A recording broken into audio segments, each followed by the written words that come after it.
Welcome to Sat Chats Rehash, the Bitcoin podcast where we go back over our Sat Chats episodes. We'll summarize them for you so you can figure out if you want to watch/listen. We also have Chappie help us correct any inaccuracies, any mistakes, clean up our side of the street. ChatGPT. And we go through the conversational threads that we left open because each one of these Sat Chats is a unique conversation through our guest's mind as they look to understand Bitcoin, and it can leave those threads open. We're going to close out the ones, or we're going to talk more about the ones that we think are interesting here today, and we'll read the rest out for you. So I'm your host, Stuart, Bitcoin Maxi, who wears prescription sunglasses to protect you and your loved ones from my Bitcoin laser eyes. And I am your co-host, Chris, founder and CEO of Ithaca Hummus, Bitcoin smash buyer, and proud multi-coiner. Bing, bing, bing. So like and subscribe, smash those buttons the same way Chris smash buys Bitcoin. Each time you do, a new Bitcoiner gets his laser eyes. Today on Sat Chats Rehash, we're going over number 10, Nick, number 11, Aisha, and number 12, Jack. So let's jump right into number 10, Nick. I loved the theme of this show. A comedian with no savings learns why Bitcoin might be his best shot at retirement and financial sovereignty. Nothing funny about that. Dude, that is a banger of a theme. Mm-hmm. And I like this episode. I like number 5, Chris, because these are both gentlemen who have worked hard all their lives and have not been able to put any real savings aside in a savings account, in a retirement account, really nowhere. And both of them shared this feeling that they would be working until they were dead. And they may have both specifically mentioned being a Walmart old guy. I think they did. Handing out the happy sticker. So it's like, and what I love is that Bitcoin gives guys like Nick and like Chris an opportunity to start stacking some sats, just a little bit of sats. Yep. $50 a month. And over time, you'll have more than you know what to do with. So some key takeaways from our chat with number 10, Nick. Bitcoin is the hardest form of money. Yeah. It's true. Self-custody is crucial. And to dive into this a little bit, understanding wallets, nodes, and mining ensures individuals control their Bitcoin rather than relying on intermediaries. Very important topic. And everyone starts skeptical. No one really ever understands what they're looking at the first time somebody comes to them about Bitcoin. It doesn't matter how smart you are. Your first encounter with Bitcoin is always confusing. It's always like, what is going on? I don't fully understand. But we encourage you to be curious. That's what we're here for, to help you just take that one step at a time into, a more educated future when it comes to Bitcoin and personal finances. And if it sounds like we're talking to you about Scorp Nilimogs right now, okay, just keep listening. Every time somebody comes and talks about Bitcoin, it's going to sound absolutely insane. Yeah. You can use just any old shimmer and be like, hey, have you seen these like shwee wee woo?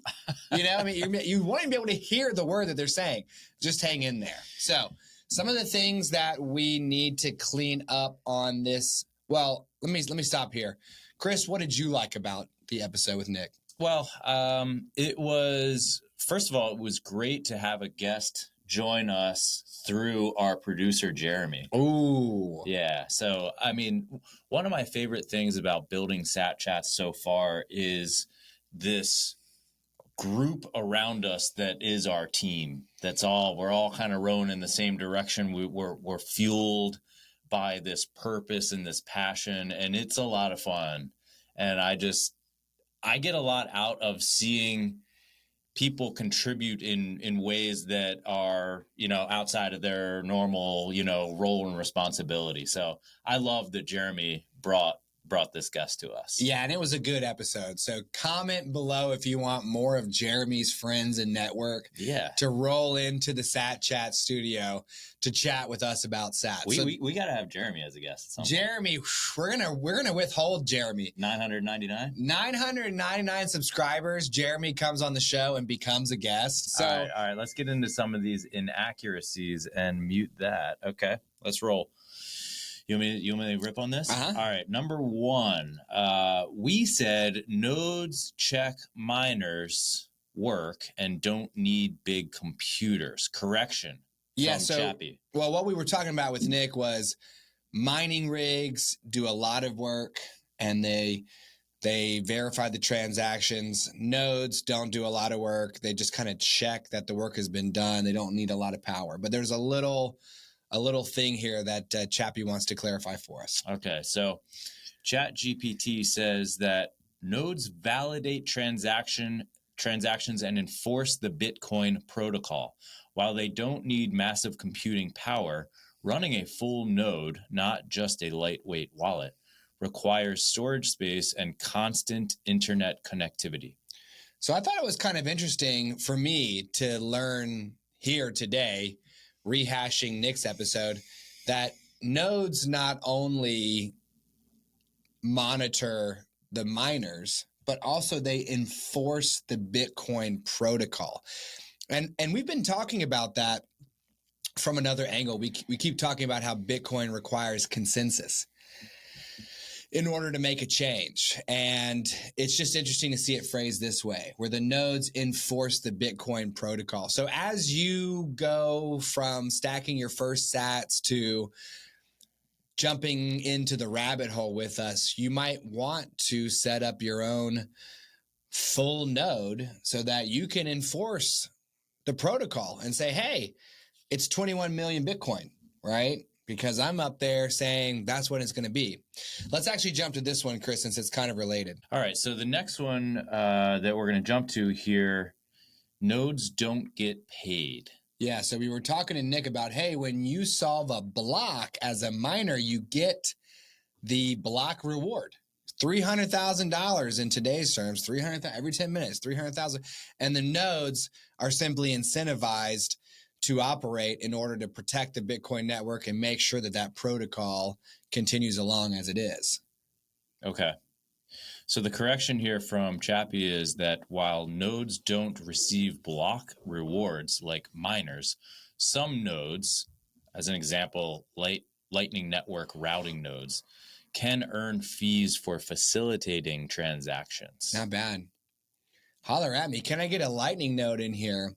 So, the Lightning node is that it's that second layer technology where you peg yourself to the blockchain, you pull yourself off onto a side chain, you do a bunch of transactions, and then you kind of just resolve it one time before committing it to the blockchain. And we don't know much about the Lightning Network ourselves, but it looks like as a Lightning node, if you're a routing node, then you're doing some of the moving around of the Bitcoin on that side chain, and you get yourself a little bit of a fee. All right. Next one, another inaccuracy from this episode came from me for sure, because I say this all the time. Bitcoin is digital energy. Woo! Okay. And of course, that's something that I hear Michael Saylor say in interviews all the time. Mm-hmm. And is it precisely accurate? Maybe not, according to Chappie, but is it a really good analogy? I think so. Mm-hmm. So here's what Chappie has to say. Correction. While Michael Saylor describes Bitcoin as digital energy, it's more accurately described as monetized digital scarcity. Wow. That's a mind blower. Yeah. That's a mind blower. So Bitcoin, Satoshi created digital scarcity. When he solved the double spending problem, I believe through the use of a blockchain that allows everyone to see all transactions at all time, he created something that could not simply be cut, copy, pasted into infinity. it is a digital thing that is a real thing, and you can't duplicate it. So it becomes real. But then he puts the rule on top that says there's only ever going to be 21 million. So then you get that scarcity. So you get a non-reproducible digital scarcity. And what humanity has done is recognized that this digital scarcity makes for some very fine money. In fact, the hardest money. And so you monetize the digital scarcity by recognizing that it has value as a store of value. It has value as a transactional element. I mean, dude, I love Bitcoin as energy. And I actually, and we'll finish reading this here for a second. So let's finish this out. Okay. So it continues on. It uses energy for mining, but isn't literally digital energy. All right. Well, appreciate the literal chaps. She hits us with some literal stuff sometimes. Yeah. So, I guess she's correct that it's not literally digital energy. You can't plug Bitcoin into a socket and have it turn something on.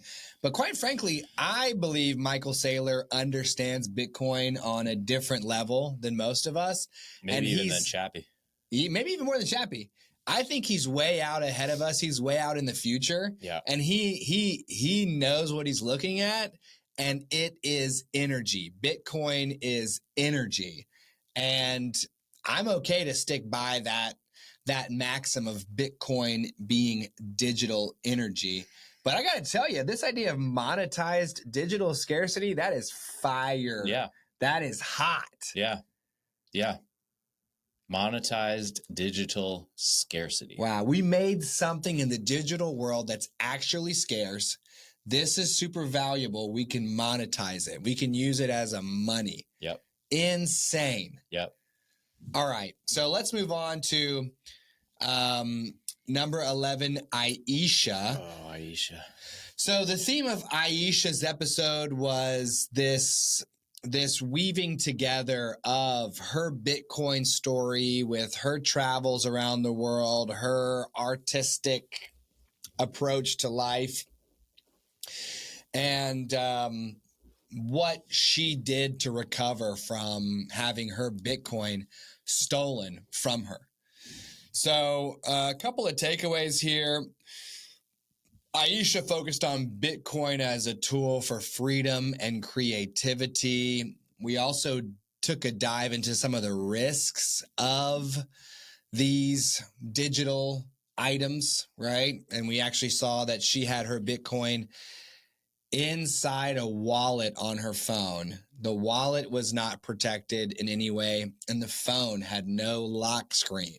So you literally just swipe up on the phone, tap on the wallet, send the Bitcoin away. And she also talked a little bit about how she felt like Bitcoin as a global money could create this global tribe where everyone gets along and is joyful and is artistic and sending their art into space. So kind of an interesting take from Aisha. What was your favorite part of that episode, Chris? Well, I mean, I wouldn't say it's my favorite part, but it was wild to think that someone would understand Bitcoin, hold Bitcoin, and then keep it in such a unprotected way. It was just, I mean, it was remarkable to me. Yeah. I liked also that she bought Bitcoin early, sold it later to travel the world, and was happy with that. That's what she wanted. And I've talked about that before. Bitcoin is something that you hang on to until you find something that is worth more to you than Bitcoin and the future value of Bitcoin. So some inaccuracies, some mistakes. I think you handled Nick, so I'll jump into here. And there's really only one of them. So Aisha talked about buying Bitcoin for around $200. And she talked about doing that in 2009 or 2010. But Chappie is correcting us and letting us know that Bitcoin was nearly worthless during that time. The first recorded price in late 2010 was around 6 cents. By the way, could you imagine buying Bitcoin for 6 cents? Oh my God. Oh, Miles, number 16, he bought Bitcoin for $7. But we're talking about 6 cents? Oof. Oh my gosh. Talk about a 200 million% increase. Yeah. Okay. So Chappie's letting us know that it didn't reach $200 until late 2013. So Aisha may simply have misremembered either when she bought Bitcoin or at what price. Yep. No big deal. Let's move on to the conspiracies are going to be swirling around in the comments. So the Satillionaires are going to jump on that. So number 12, Nick, love this guy. He's a friend of ours.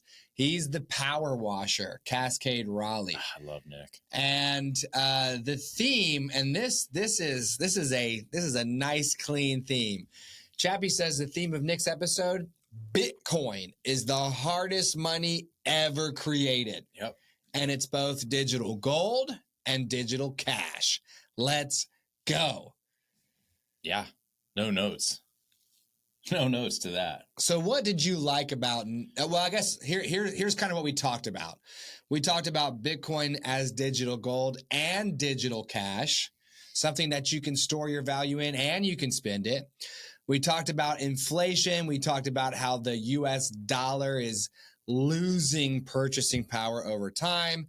And we went on a journey with Jack through his early years in Atlanta with some, some less savory types who were using Bitcoin for sus reasons, as my 11-year-old would say, into, learning about Bitcoin with us, talking about how it could potentially help him, and ultimately picking the sats. Mm-hmm. So what was your favorite part of that show, or what stood out to you?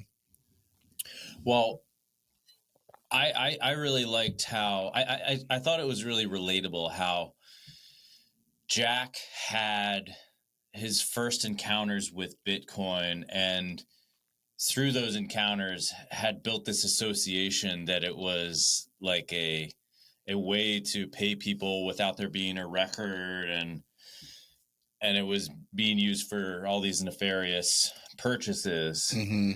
And through our conversation, I think we helped him move out of that association with Bitcoin and into, wow, this is actually something that could really store value and be a useful tool in my life.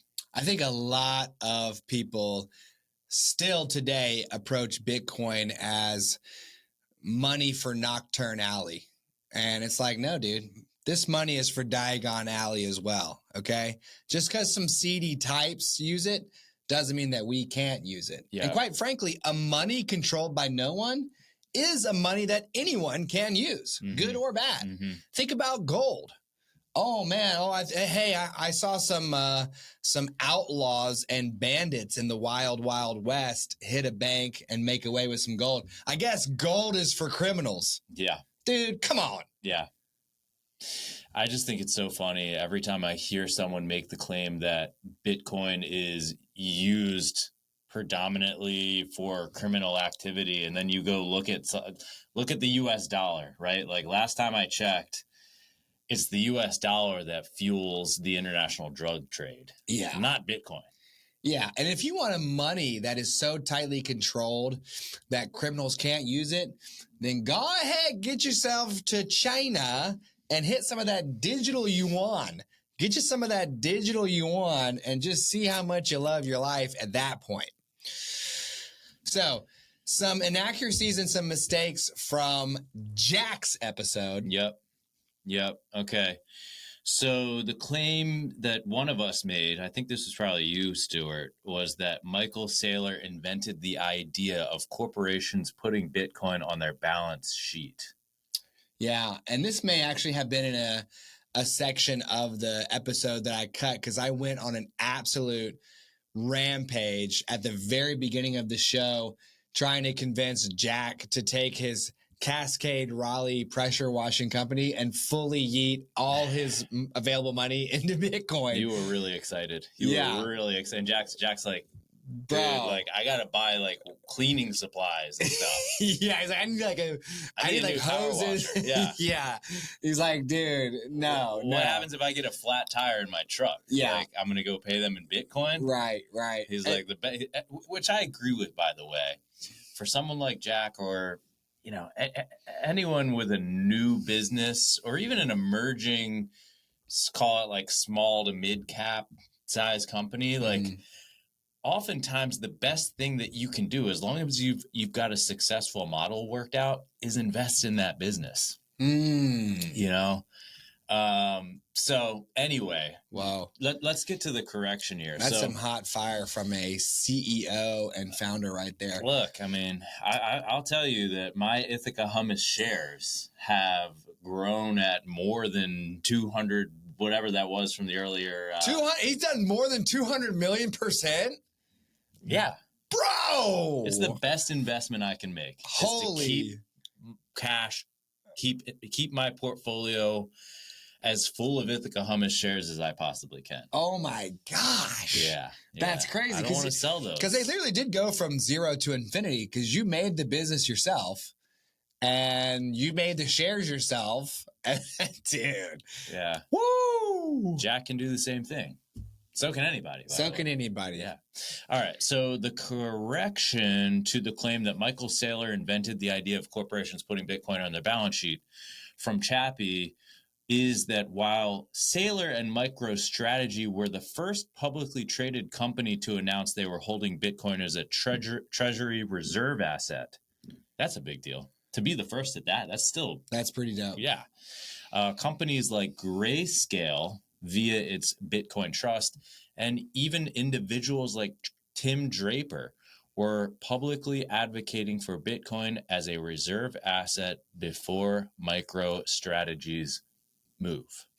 Pretty interesting stuff. So fair enough. Saylor and MicroStrategy, the first publicly traded company to announce. Yeah. So you don't even know if there's another publicly traded company that had it and was like, we're not talking. They went full. There could be a company out there that went full Bhutan mode. It's like, we're just full. No, y'all don't know what we're doing. Well, if they're public, they have to. Okay. All right. So next claim.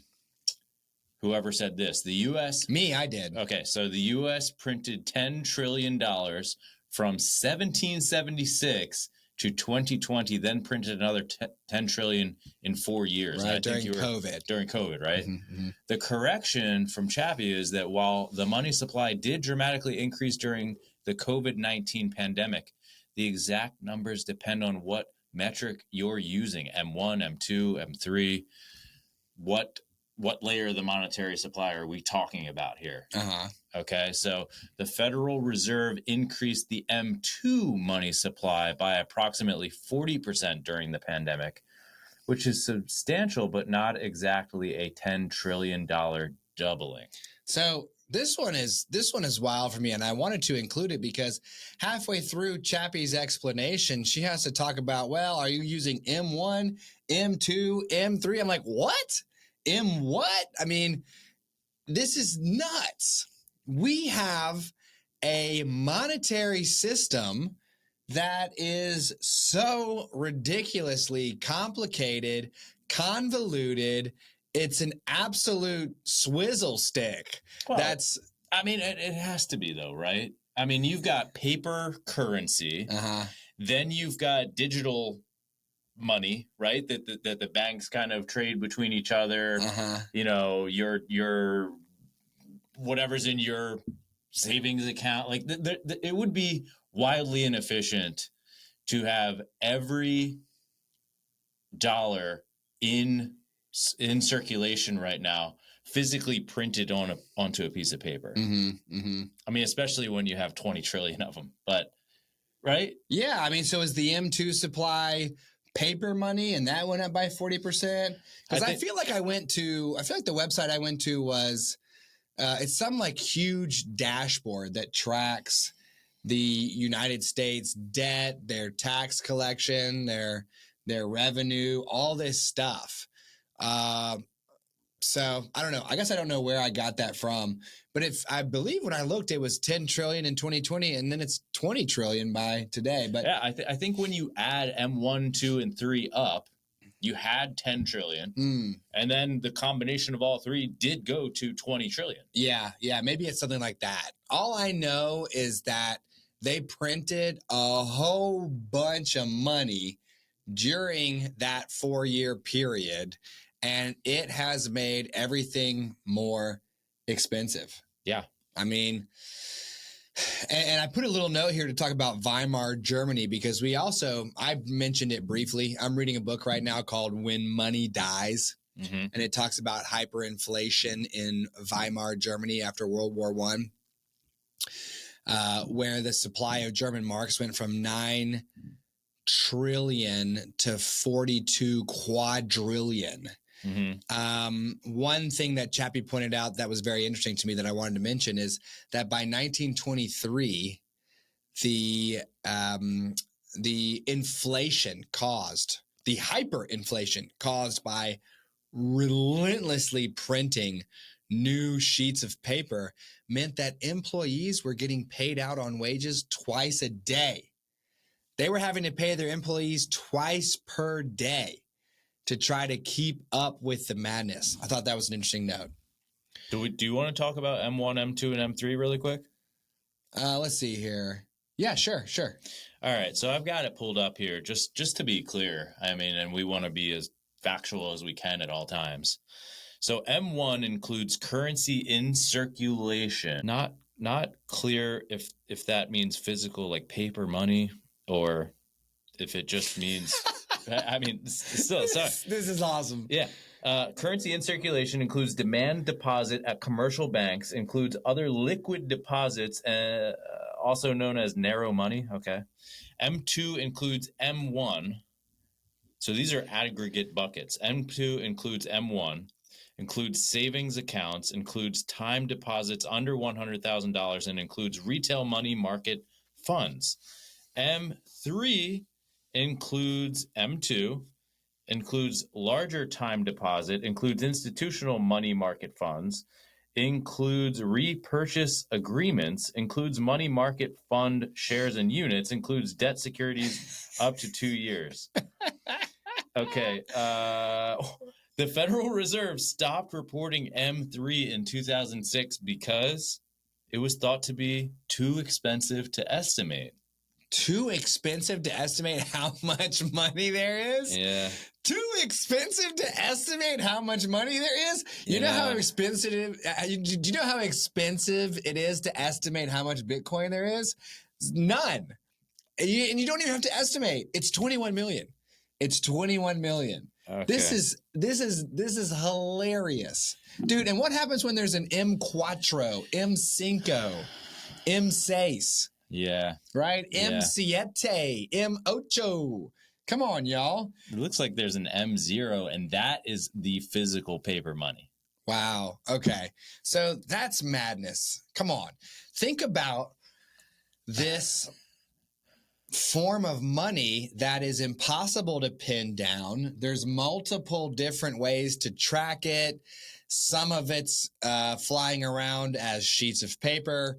Some of it's flying around as numbers. They can't, it's too expensive to even estimate how much there actually is. What? Yeah. And then you have Bitcoin. Well, I want to buy this thing from you. Okay, great. Do you have the Bitcoin? No, I don't. Well, good day, sir. This transaction is over. Yeah.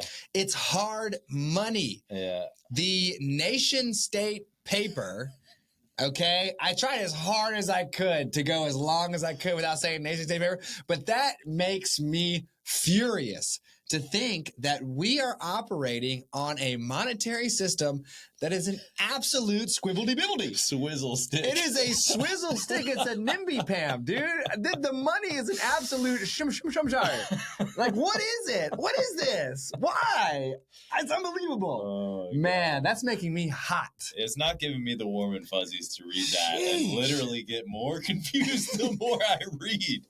I mean, I'm sorry. Maybe I'm just an idiot. I don't know. Are there any economists that want to come on the show and walk us through M0, M1, M2, M3 that's now discontinued? I'm reading something else. There's MB, Like, what's going on? Dude, what's What are we talking happening? about? Yeah. What's that? It really shouldn't be that hard. Yeah. Do you have it or do you not? You know what I mean? Yeah. Insanity. Yeah. So let's jump into these open threads. I'm going to read through we're going to read through them. And then I want to talk about two of them. Man, we got what a joke. What a joke, dude. Yeah. These guys are clowning. Who came up with this? They are live action role playing this currency, y'all. Woo! All right. Open threads from Nick, Aisha, and Jack. What happens if Bitcoin mining becomes too expensive? Go look at Brock's episode. I believe he's number 13, Brock. What if nation states try to ban Bitcoin? What's the timeline for hyper-Bitcoinization? What are the exact details of Aisha's Bitcoin loss? That was interesting that Chappie wanted to know that. And what about the Lightning Network? What about it? Like Chappie was like, well, how do you use it? You know, you talked about it with Jack a little bit in terms of accepting payments, maybe for like day-to-day business, but she wanted to know more. I'm like, well, go online and teach yourself, Chappie. Okay? Yeah, You're good. You already know the Lightning Network is chaps. Yeah. So I wanted to focus on two of these. And if you think that the M0123MB, if you got to laugh at how nonsensical that was, smash the like and subscribe button for us. Hit us with 5 stars on Spotify. Let's have some fun and hang out together on the rehashes. What if nation states try to ban Bitcoin? What do you think happens, Chris? Well, that's when nation states start competing for your business, right? It's like, where do you want to live? I don't know. As I say that, it feels harsh. Like I'm actually going to move because of something like that. I don't know. Now, I'm stacking sats like a Bitcoin pleb. I buy $50 a week each week, and I feel great. That's not a colossal amount. But if I had, number 16 Miles has got some Bitcoin, and he does not like what's going on in America. So he's going to Mexico. Yeah. And I think what he doesn't like about, I was listening to his episode, he doesn't like that we are going into such insane debt. I don't think he was trying to talk about any kind of current politics. And I'm not a big fan of talking about politics. I don't even like to say the president's name because I want this podcast to still make sense 100 years from now. So I say nation state president because it could be this guy, could be that guy, could be later, whatever. I wanted to stay evergreen. I think he was talking about the fact that he thinks America will eventually collapse underneath its own debt. So he's out of there. He's going to Mexico, right? It does feel a little harsh, however, for those people who can't leave, right? There are many of us who have skill sets that can be deployed anywhere because they're virtual skill sets. They're internet driven. I can make this podcast from any old where. So if my nation state says, you know what, we're banning Bitcoin, and if we somehow find that you're using Bitcoin because we have done enough blockchain analysis to determine which addresses are yours, or we've strong-armed the exchanges to share their, KYC information, if we see you using it, we're going to come get you. Well, that's my cue to head to Prague. Maybe El Salvador. I know my wife likes the warm weather. I'm all about that. Czech Republic, Prague, Bohemian, cold weather, European buildings. You can pick up stakes and go. So I'm not sure who said this originally. I heard it from Opti on Simply Bitcoin. He says nation states cannot ban Bitcoin. They can only ban themselves from using Bitcoin. Right? So if a nation state bans Bitcoin, what's going to happen? Well, they're going to wreck themselves. Yeah. They're going to wreck themselves. They're going to not get Bitcoin into their strategic reserves. They're going to watch all the world's wealth transfer from easy money to hard money. Yes. Safety shows us in the Bitcoin standard. Wealth transferred from holders of glass beads to holders of gold coins. Wealth transferred from holders of silver coins to holders of gold coins. right? Whenever you have the hardest money, the wealth goes to you. Yeah. And Bitcoin is the hardest money. It would be an incredibly stupid decision for a nation state to ban Bitcoin. Like, what? They would not be thinking too far ahead. No, Like, no. You just have to go one or two steps past that decision to see that it ultimately will lead to a much sadder state for you economically than before you made that decision. Yeah. So, and I think China tried to ban Bitcoin mining once or twice, and it kind of slowed them down, but then they're still mining Bitcoin. So you really, I mean, there's so many, it's decentralized. So good luck. Yep. Okay. Yep. Wreck yourself. What's the timeline for hyper Bitcoinization? This is the other one I want to talk about. Wouldn't you like to know, Chappie? What's the timeline? Yeah. What is the timeline? You know, in my mind, I feel like 110 years worth of time is probably enough, because by the year 2138 or 2140 or so, all the Bitcoin will have been mined. And so all 21 million will be in circulation.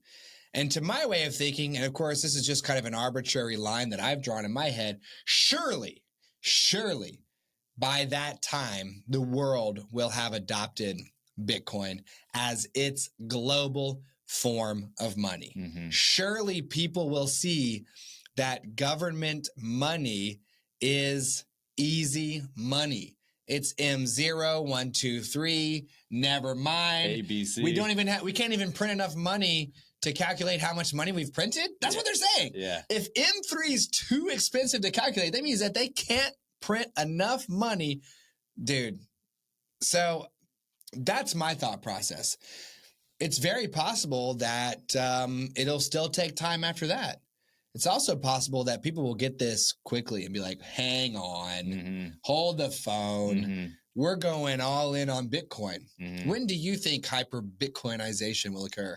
Well, it's funny because I was speaking with someone in the financial services industry, we'll just say, last Friday. Do you remember this call? Oh, man. All right. And this guy was like, well, what happens when the big guys just like pull back and pull out of Bitcoin? And I was like, dude, the big guys haven't even started getting into Bitcoin yet. I mean, are you referring to BlackRock and Fidelity? Okay, like, first of all, why would they do that? But like, let's pick our heads up here and look a little bit beyond, next year, and think about what happens when a large worldwide powerhouse of a nation decides that they want to start investing in Bitcoin. And that could happen very soon. Yeah. It will kick off what Bitcoiners often refer to as this game theory, where now all of a sudden there's this international competition to pile into this thing as soon as you possibly can so that you can retain as much value in the new state of the world where Bitcoin becomes the unit. Yeah. And so hyper Bitcoinization, I don't know, maybe it doesn't even take anything near 110 years. Yeah, we'll see. Some people think that this year, 2025, is the year where governments start printing their own Wimbledy-Bimbledies. Oh, God. In order to buy Bitcoin, because they know what they're printing is worthless. And they know that Bitcoin is the hardest money. And a country's choice of money is so incredibly important that I can't even frame it up for you accurately. In the Bitcoin Standard, Safety shows how countries and nations and communities, etc., their choice of money determined whether they became wealthy or got wrecked. Yep. So, and he pointed out that China and India, he believes, fell behind the England, because they were dealing in silver and England was dealing in gold, and England could buy more of their stuff with its gold than they could buy with their silver. Yep. And so the net flow of goods and services went from China. They drained out of China and India and went to England because they had better, harder money. These days, Bitcoin. El Salvador is going to be something else because they were first to start buying Bitcoin. They took their US dollars, they used them to buy Bitcoin.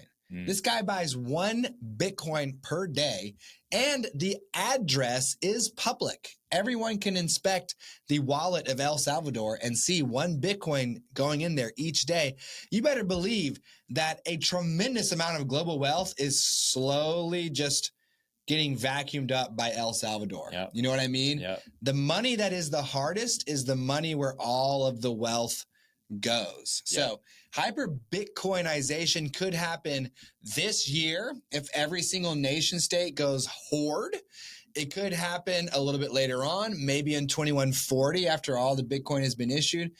Maybe the nation states hang on. Maybe they back their money with Bitcoin and they try to reinvent themselves and they just go, like a pop star that just, they're like, hey, introducing the new collab, y'all. It's the US dollar plus Bitcoin. You know what I mean? Like Crocs reviving itself with limited, you know what I mean? Like they could do that. Yeah. But all I know is I'm trying to stack as many sats as I possibly can, because when we hit hyper Bitcoinization, I'm going to have what I need to pay for what I want. What kind of shoes are you wearing right now, by the way? I'm wearing Crocs right now. Okay. And I got some sweet Power Rangers gibbets from, I think, like a mystery box that we bought at the store. And I put them in there. So I'm all about it, dude. Wide toe box supported by the strength community. Go get your wide toe gains. Okay. All right, let's wrap this up. All right. So don't pinch your feet into narrow toe box shoes. Don't pinch your money into these squibbity schniminers. Dude, they make no sense. Get some Bitcoin giblets while you're at it. Get some Bitcoin giblets. I think a giblet is it's like a chicken has a giblet, dude. A turkey has a giblet. Crocs can have them too. Crocs can have giblets too, y'all. So, thanks again for joining us for another episode of Sat Chats Rehash. Smash that like and subscribe if you're ready to start stacking sats, adopting the hardest money in the world. That is so easy to estimate because we know exactly how much there is. And remember, Sat Chats Rehash is for educational purposes only and should not be construed as financial advice. See you on the next one.